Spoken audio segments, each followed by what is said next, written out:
के फैसलों में किसानों से संबंधित कई महत्वपूर्ण निर्णय लिए गए।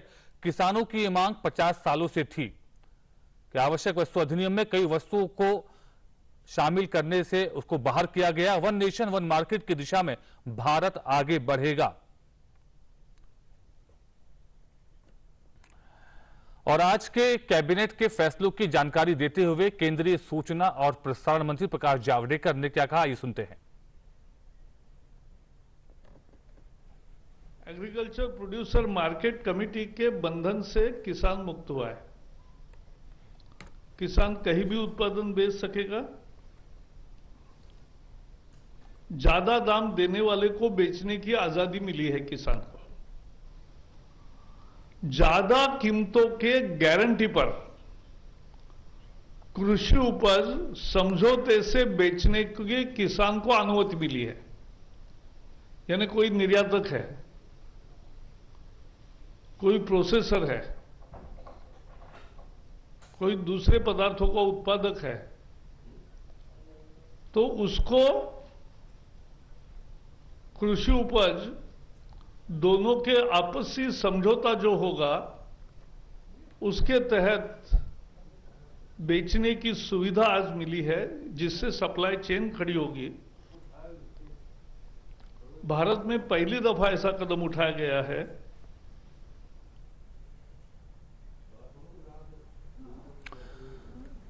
केंद्रीय कृषि और किसान कल्याण मंत्री नरेंद्र सिंह तोमर ने कैबिनेट फैसलों के बाद जानकारी देते हुए बताया कि आज के फैसलों से किसानों की लंबे समय से चली आ रही मांग पूरी हुई है।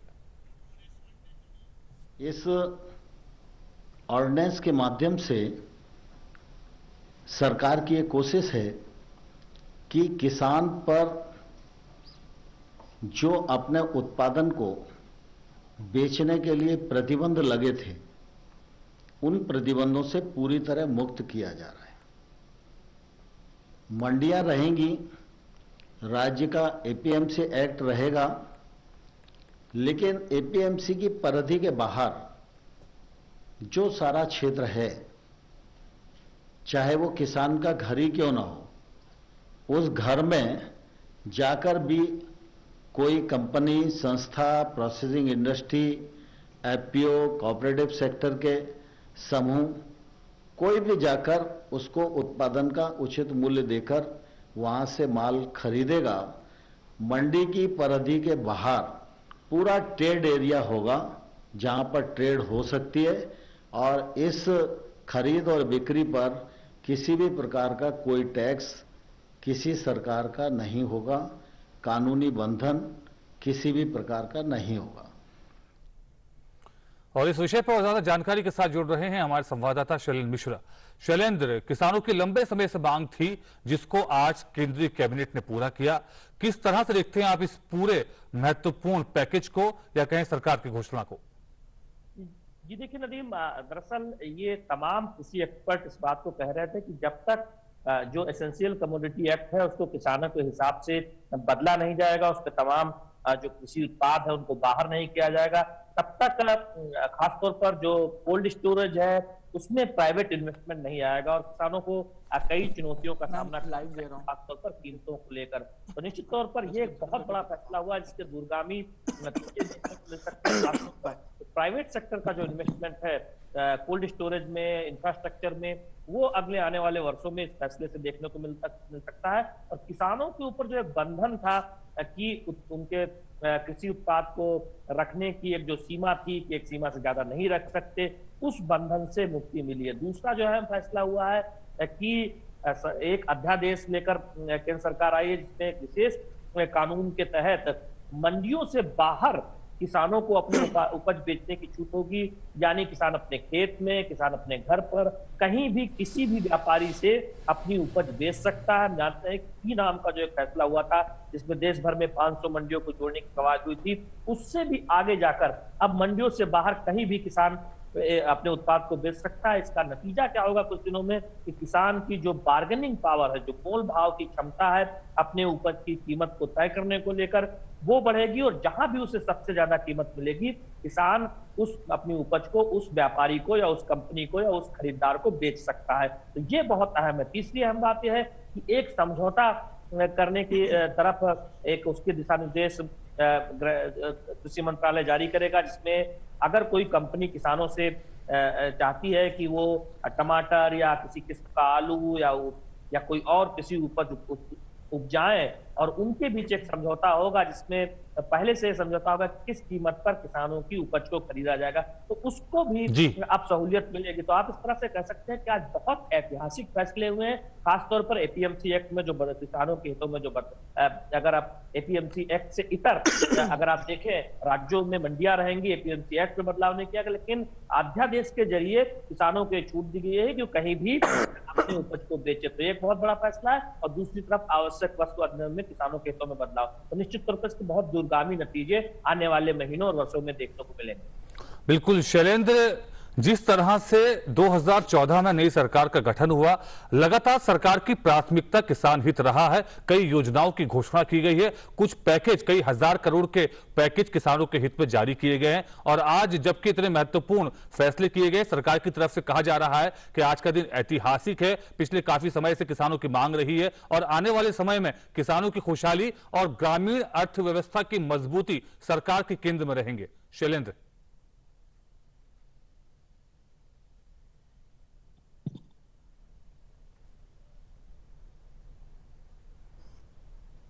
उसका जो हिस्सा है कुल इकोनॉमी में वो काफी हद तक घटा है, लेकिन जो निर्भरता है रोजगार की खेती किसानी पर, वो उस हिसाब से नहीं घटी, यानी एक चुनौती बढ़ी है। तो ऐसे में हम जानते हैं कि एमएसएमई सेक्टर के लिए तमाम पैकेज का ऐलान हो, ग्रामीण अर्थव्यवस्था पर ध्यान हो, ग्रामीण बुनियादी ढांचे पर तमाम फैसले हो, जो लाखों करोड़ों के इन्वेस्टमेंट की बात कही गई है, ये परोक्ष तौर पर खेतीबाड़ी और किसानों को ही फायदा पहुंचाने वाला है, क्योंकि किसान ज्यादातर गांव में रहते हैं और गांव के इंफ्रास्ट्रक्चर को बेहतर करने के तमाम फैसले हुए हैं। अब जो फैसले हो रहे हैं वो सीधे तौर पर किसान को आय बढ़ाने के, किसान को फायदा देने के फैसले हैं, और यही वजह है कि इस तरह के फैसले किए गए हैं कि हम जानते हैं क्योंकि समग्रता के हिसाब से मोदी सरकार आगे बढ़ रही है। इनपुट कॉस्ट घटाने को लेकर तमाम पिछले कुछ वर्षों में फैसले हुए हैं, इरिगेशन परियोजनाओं को पूरा किया गया है, माइक्रो इरिगेशन पर आगे बढ़ा गया है, किसानों को सस्ते दर पर बिजली मिले, किसानों को सस्ते दर पर बीज मिले, उस पर फैसला किया गया है।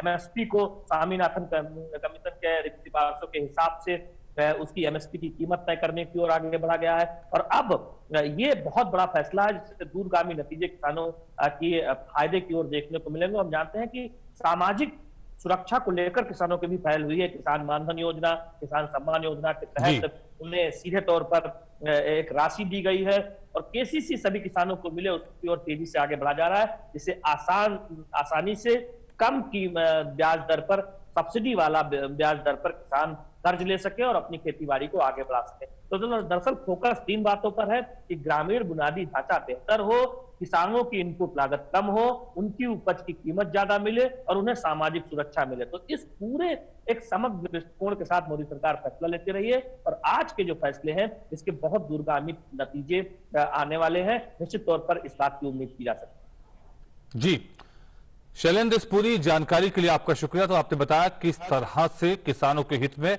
सरकार ने आज फैसले किए और क्या क्या फायदा इससे किसानों को होगा। आगे बढ़ते हैं, अब बात करते हैं चक्रवाती तूफान निसर्ग की। चक्रवाती तूफान निसर्ग महाराष्ट्र पहुंच चुका है। अलीबाग और रत्नागिरी में उसने तबाही मचाई, और साथ ही साथ हवाओं की रफ्तार इस दौरान 120 किलोमीटर प्रति घंटा भी बताई जा रही है। मौसम वैज्ञानिकों का कहना है कि 129 साल बाद मुंबई में ये चक्रवात आया है। मुंबई में करीब 5 घंटों तक यानी शाम 6 बजे तक इसका असर रहने की संभावना है। इसकी वजह से मुंबई एयरपोर्ट को शाम 7 बजे तक के लिए बंद कर दिया गया है।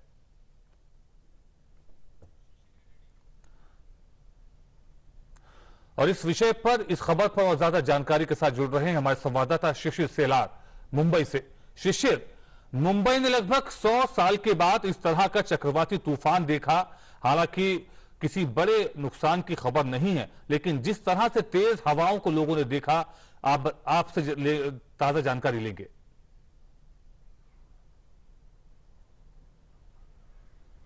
बिल्कुल वदीम, देखिए हालांकि अभी की हम बात करें तो मुंबई वासियों के लिए राहत की बात यह है कि अब यह चक्रवात तूफान जो है मुंबई नहीं बल्कि इसने अपना रुख जो है वो मोड़ लिया है। दोपहर के वक्त जब ये चक्रवाती तूफान कोंकण के इलाके में मतलब रायगढ़ और अलीबाग के इलाके में जब ये हिट हुआ था, जब आया था, तब इसकी रफ्तार जो थी वहां पे तकरीबन 100 से लेके 110 किलोमीटर प्रति घंटा की जो रफ्तार से जो है यहाँ से जो विंड है वो बह रही थी। लेकिन अब जो है हवाएं जो है वो काफी धीमी हो चुकी है, क्योंकि इससे पहले भी आईएमडी ने कहा है तकरीबन जब ये तूफान जो है अलीबाग में और रायगढ़ में जब टकराया तो उसके बाद ये वीक हो चुका है। और अब अगर देखा जाए ये रफ्तार जो है हवाओं की तकरीबन 25 किलोमीटर प्रति घंटे की रफ्तार से यह हवा ये इस वक्त जो है यहां से बह रही है। लेकिन दूसरी महत्वपूर्ण बात, जैसे मैंने कहा कि मुंबई वासियों के लिए राहत की बात इसीलिए है क्योंकि ये मुंबई ये जो अगर इसका रूट देखा जाए सबसे पहले, इससे पहले जब आईएमडी ने प्रेडिक्ट किया था तो इसका रूट था कोंकण से होते हुए मुंबई, फिर पालघर होते हुए उत्तरी महाराष्ट्र से होते हुए जो है ये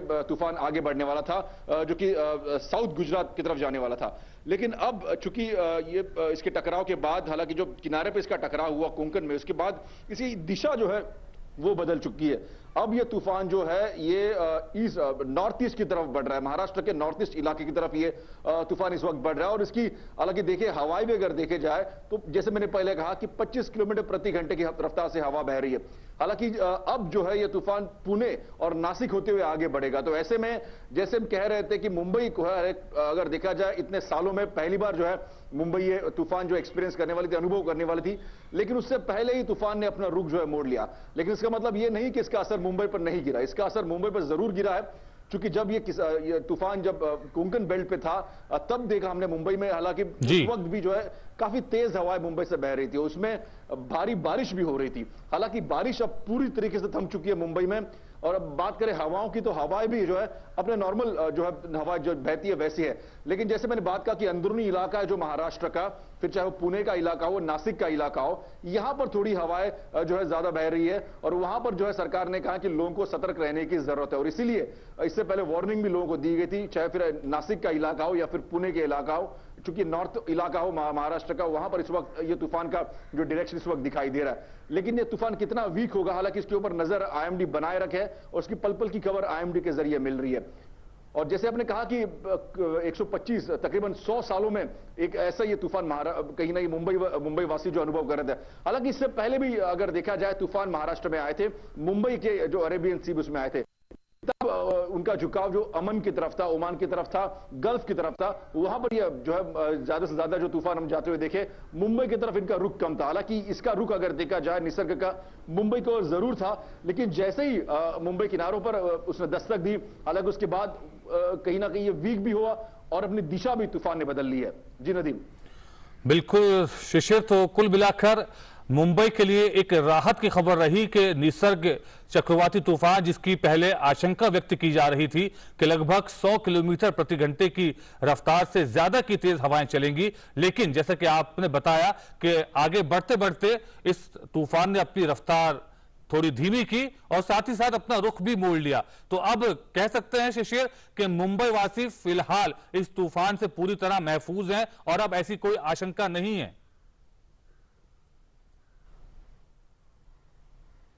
बिल्कुल, हालांकि देखिए इस वक्त अगर देखा जाए राहत भरी जरूर खबर है, लेकिन उसके बावजूद प्रशासन ने कहा है कि लोगों को रास्ते पर ना है, क्योंकि तूफान तो है उसका रुख बदल लिया है, लेकिन उसके आफ्टर इफेक्ट्स जो है उसके कहीं ना कहीं मुंबई में अभी हम देख पाएंगे। जहां तक बात करें बारिश की, चूंकि ये भी कहा गया एमडी के जरिए कि आने वाले 2 से 3 घंटों में यहां पर बारिश भी हो सकती है। जो मुंबई के इलाके है, मुंबई सटे हुआ इलाका है, फिर वो कोंकण का इलाका रहा, फिर ठाणे पालघर जैसा इलाका है जहां से तूफान गुजरने वाला था, यहां पर बारिश की संभावना सरकार ने जताई थी। और इसीलिए सरकार ने अभी भी लोगों से अनुरोध किया है वो घर से बाहर ना निकले, क्योंकि आज अगर देखा जाए तो मुंबई में और खासतौर पर महाराष्ट्र में अनलॉक 1 का पहला जो चरण था वो खुलने वाला था। चूंकि हमने देखा कि महाराष्ट्र में 3 चरणों में लॉकडाउन खुलने वाला है, उसका पहला चरण आज से शुरू होने वाला था, लेकिन चूंकि इस साइक्लोन की वजह से जो है ये अनलॉक जो आज होने वाला था वो नहीं हुआ। सरकार ने लोगों से कहा कि कुछ वक्त जरूर लगेगा, लेकिन इस वक्त प्राथमिकता है कि लोग सुरक्षित रहे। और इसीलिए हम बात कर रहे थे कि इससे पहले सरकार ने अनुमति दी थी लोग जो है बाहर निकल सकते हैं, फिर चाहे जॉगिंग के लिए हो, जो ओपन जगह है वहां पर सैर सपाटे के लोग बाहर निकल सकते हैं, क्योंकि ये पहला चरण था।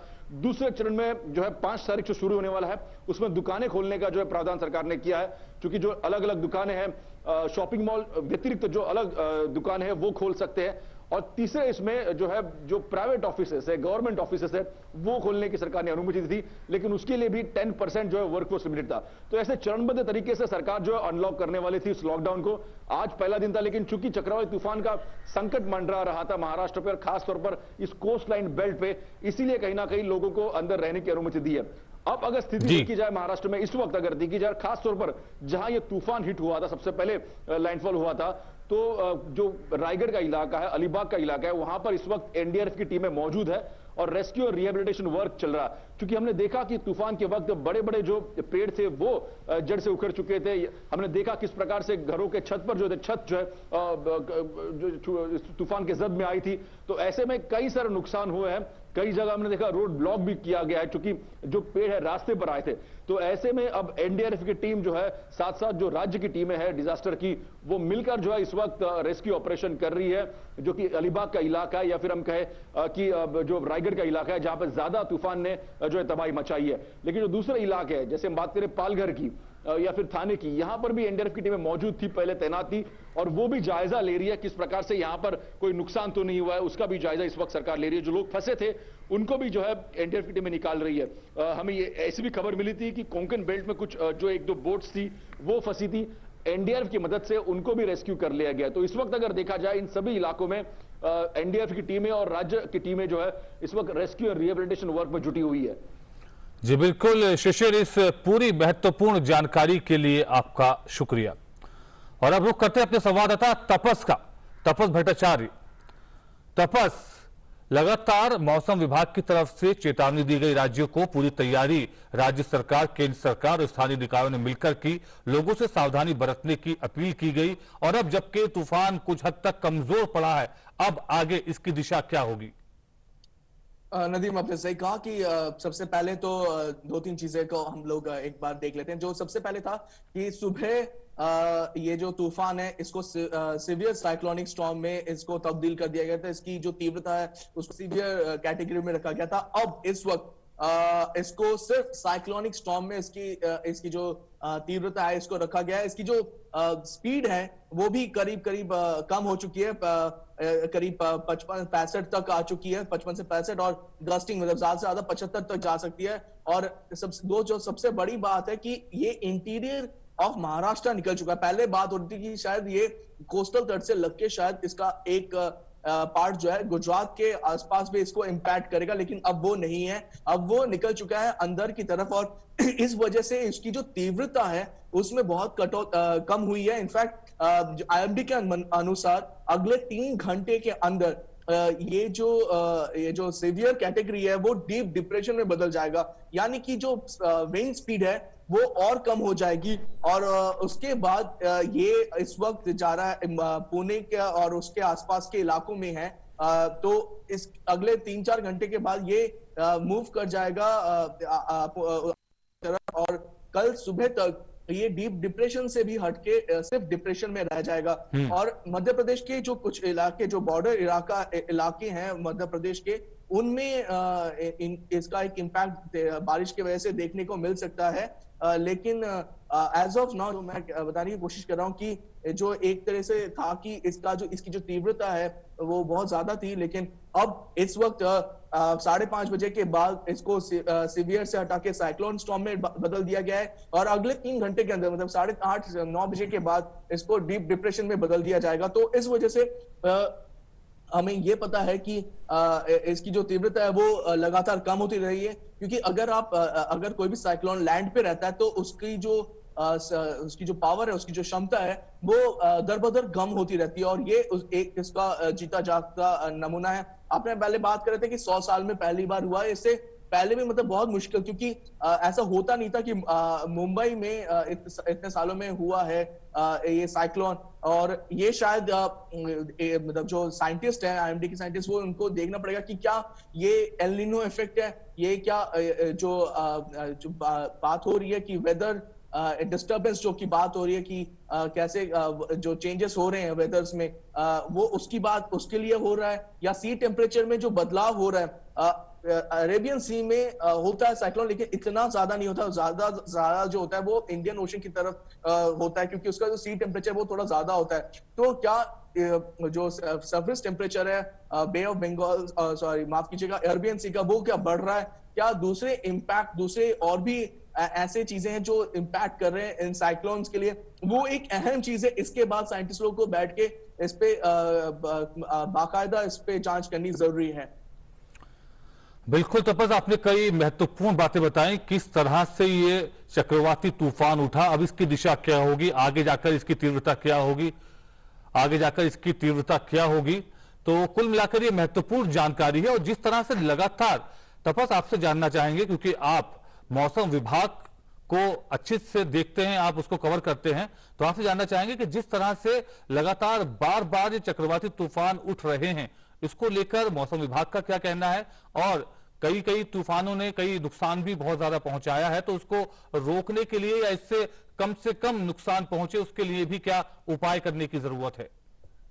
देखिए, एक बात, कुछ चीजें होती है जो नेचर के अंतर्गत आती है, उसमें बहुत ज्यादा कोई कुछ नहीं कर सकता। जैसे कि चक्रवाती तूफान ले लीजिए, साइक्लोन ले लीजिए, या फिर अर्थक्वेक, जो भूकंप की बात होती है। तो जो साइंटिस्ट हैं, पहले आज से 10 साल पहले की बात करें तो ये जो पूरा ट्रैकिंग है वो बहुत मुश्किल होता था। आज की डेट में एक तरह से IMD, जो ये वाला जो तूफान है, मैं आपको बता सकता हूँ, 2 डॉपलर रडार जो थे गोवा में और एक महाराष्ट्र, इनसे इसकी प्रॉपर ट्रैकिंग हो रही थी। तो 2 रडार, डॉपलर रडार विश्व में सबसे बेहतरीन रडार माने जाते हैं, जो पूरे तरह से उनको एक तरह से मापदंड है कि बेहतरीन रडार में से, उसमें डॉपलर रडार बेहतरीन है। तो उनसे, दोनों रडार से इसकी पूरी ट्रैकिंग हो रही थी। दूसरी चीज है ओशिनोग्राफी, जो हम लोग बात करते हैं समुद्र में, जो समुद्र की जो सतह है उसमें उसकी जो विंड स्पीड होती है, उसमें उसकी जो गर्मी होती है, उसको मेजरमेंट, ये भी एक तरह से इसकी जो साइंटिफिक ओशिनोग्राफी की जो साइंस है, उसमें भारत ने बहुत तरक्की की है। और ये सब तरक्की का ही नतीजा है कि हम पहले से ही इसको ट्रैक कर सकते हैं। करीब 2 हफ्ते पहले से हम इसके बारे में जान सकते हैं कि एक ऐसा तूफान आएगा।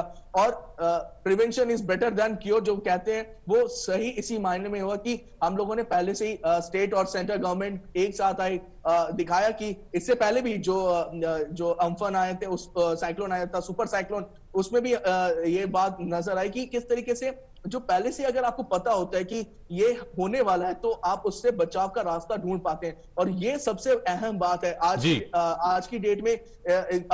पिछले 10 साल में जिस तरीके से हम लोगों ने तरक्की की है, खासतौर से पिछले 5 साल में जिस तरीके से रडारों की संख्या बढ़ाई गई है कि मापदंड किया जाए, उस हिसाब से बताया जाए कि साउथ ईस्ट एशिया में भारत एक तरह से एक अहम भूमिका निभा रहा है। सिर्फ साउथ ईस्ट एशिया नहीं, एशिया में भी भारत एक अहम भूमिका निभा रहा है। जो कंट्रीज मिलके एक अपना डेटा शेयर करते हैं, उसमें भारत एक प्रमुख योगदान दे रहा है कि किस तरीके से, कहां से कौन सा साइक्लोन उत्पत्ति हो सकती है, अगर वो साइक्लोन अगर एक डीप डिप्रेशन कहीं पे बनता है ओशियन में, उसका क्या हो सकता है, ट्रैकिंग हो सकती है। ये सारा का सारा जब डेटा आता है, डेटा एनालिसिस होता है, डेटा क्रंचिंग होती है, वो आर्टिफिशियल इंटेलिजेंस से भी होती है। सुपर कंप्यूटर की मदद से IMD यूज कर रहा है, तो डेटा सुपर कंप्यूटर में डाला जाता है और एक तरह से बहुत सारे मॉड्यूल्स है, मॉड्यूल से निकाला जाता है, उस डेटा क्रंचिंग को देखा जाता है, तो पता चलता है कि क्या ये हो सकता है। और इसी वजह से ये जो इससे पहले जो अम्फन आया था, सुपर साइक्लोन आया था, उसकी भी हम लोगों ने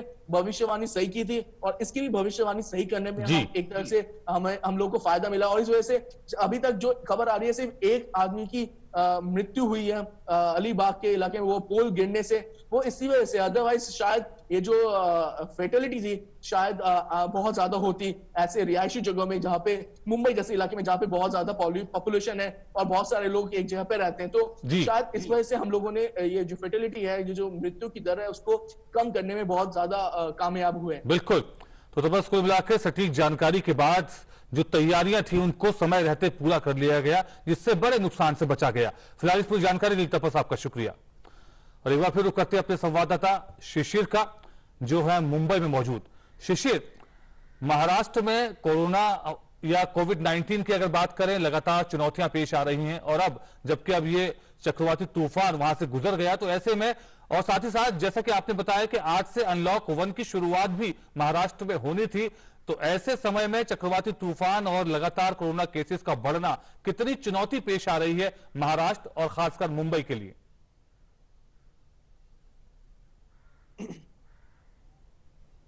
बिल्कुल, देखिए कहीं ना कहीं ये दोहरी मार थी महाराष्ट्र के लिए, जहां एक और महाराष्ट्र जो है कोविड से संभालने की कोशिश कर रहा है, तो वही दूसरी ओर हमने देखा कि साइक्लोन निसर्ग की वजह से और दिक्कतें पेश आ रही थी यहां पर। हालांकि बात करें जिस प्रकार से आंकड़ा इस वक्त कोविड का महाराष्ट्र में बढ़ रहा है, 70,000 जो है आंकड़ा पार कर चुका है, तो ऐसे में ये काफी चिंता का विषय सरकार के लिए था और ऐसे में सरकार को निसर्ग से भी दो हाथ करने थे। हालांकि अगर देखा जाए तो जो इलाका अगर देखा जाए जहां से ये निसर्ग साइक्लोन गुजरने वाला था, फिर वो कोंकण का इलाका है, रत्नागिरी, सिंधुदुर्ग या फिर रायगढ़ इलाका, अलीबाग है, मुंबई है, थाने है और पालघर है, ये जो कोस्ट लाइन इलाके हैं, यहां पे अगर जो कोविड पेशेंट्स है, कोविड पॉजिटिव पेशेंट्स है, इनकी संख्या अगर देखें तो पूरे जो महाराष्ट्र में जितनी संख्या है उससे अगर टैली करें तो इन सभी जगह की संख्या सबसे ज्यादा होती है। आधे से ज्यादा लोग इस बेल्ट से आते हैं। तो ऐसे में ये चिंता का विषय सरकार के लिए बना हुआ था कि जहां पर एक तरफ आम आदमी की जान बचानी है तो वही दूसरी तरफ जो कोविड पेशेंट्स है उनकी जान भी बचानी है। हालांकि सरकार ने इससे पहले इन सभी पेशेंट्स के लिए एक टेम्पररी अरेंजमेंट किया था। एक टेम्पररी अरेंजमेंट मतलब जहां पर एक हॉस्पिटल बनाया था जहां पर ये लोग जो है इससे पहले एडमिट थे। हालांकि उसका एक उत्तम उदाहरण मैं देना चाहूंगा, मुंबई में जो कि बैंड्रा कुर्ला कॉम्प्लेक्स में जो एक ऐसी फैसिलिटी बनाई थी, एक कोविड केयर सेंटर बनाया था तकरीबन 1000 बेड्स का, उसमें कुछ लोग हालांकि अगर देखा जाए एडमिट किए गए थे, लेकिन चूंकि ये चक्रवाती तूफान मुंबई से गुजरने वाला था, इसकी स्पीड जो हवा की ज्यादा थी, तो ऐसे में कहीं ना कहीं उसको क्षति पहुंचती ये सरकार को पता था और इसीलिए वक्त रहते ही उन लोगों को जो है परमानेंट स्ट्रक्चर्स में यानी अस्पताल में जो है उनको एडमिट किया गया था। यही अगर देखा जाए तो बाकी अन्य इलाकों में सरकार ने यही चीजें की है, जो टेम्पररी स्ट्रक्चर थे वहां से जो है पेशेंट्स को जो है परमानेंट स्ट्रक्चर्स पे जो है शिफ्ट किया गया था।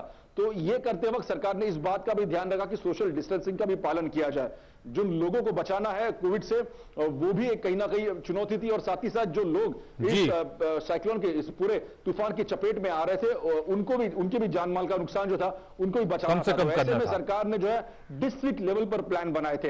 हालांकि मैं बताना चाहूंगा इससे पहले ही जो एनडीआरएफ की टीमें महाराष्ट्र में पहुंच चुकी थी और सरकार के साथ कोऑर्डिनेशन के साथ उन्होंने सरकार को कुछ जो है इंफॉर्मेशन दी थी किस प्रकार से कहां डेंजर पॉइंट्स है और क्या क्या करने की जरूरत है। हालांकि उसी पे काम करते हुए सरकार ने जो है जो लोग हैं उनको भी बचा लिया और साथ ही साथ जो कोविड पेशेंट्स है उनकी अलग से व्यवस्था सरकार ने बनाई थी। हालांकि जैसे हमने कहा कि मॉनसून का सीजन है तो ऐसे में सरकार ये भी एक्सपेक्ट कर रही है कि कहीं ना कहीं इसमें बढ़ोतरी हो सकती है, क्योंकि जब सीजन बदलता है जाहिर सी बात है तो ऐसे में कई सारी बीमारियां भी होती है, तो इसको ध्यान में रखते हुए सरकार तो कुल मिलाकर सरकार की जो तैयारियां थी, जो स्थानीय प्रशासन की तैयारियां थी वो पूरी तरह तैयार था, जिसकी वजह से अब ये जो तूफान है इसका रुख मुड़ चुका है और अब इसकी जो तीव्रता है वो भी कम हुई है। शिशिर, इस पूरी जानकारी के लिए आपका शुक्रिया। और इसी के साथ इस बुलेटिन में फिलहाल इतना ही, हमें दीजिए इजाजत, नमस्कार।